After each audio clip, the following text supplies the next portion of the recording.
बरेच वयस्क लोक माझ्याकडे येतात 60 नंतर आणि म्हणतात की आम्हाला खाली काहीच जाणवत नाही आहे. प्रॉब्लेम आहे त्यांच्या नाश्त्यामध्ये. मी सांगितलेले 4 फूड जर घेतलेत आलटून पालटून किंवा रोज पण, तर डेफिनेटली फायदा होईल आणि 60मध्ये 25ची ताकद येईल. खायचं काय काय? 2 उकडलेले अंडे, बिना मिठाचे बिना तेलाचे, रोज 2 अंडी, 1 वाटी ओट्स प्लस 1 चमचा चिया सीड्स, हे पण तुम्ही घेऊ शकता. नंबर 3, 2 ते 3 फोडी कलिंगडाच्या, ज्यामध्ये एल-सिट्रुलिन खूप आहे, नायट्रिक ऑक्साईडचं प्रमाण वाढतं. नंबर 4, अर्धे वाफवलेले रताळे आणि सेल्टिक सॉल्ट याच्याबरोबर.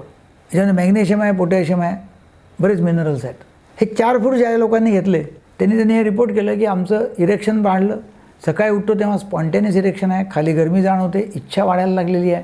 पण अर्थातच हे सिव्हिअर इरेक्शन प्रॉब्लेम करता कामाचे नाही आहेत. गंभीर जर प्रॉब्लेम असेल तर पहिले इन्व्हेस्टिगेशन करणं आवश्यक आहे. इन्व्हेस्टिगेट करा, डॉक्टरांचा सल्ला घ्या आणि नंतरच हे खाणं चालू करा. थँक्यू.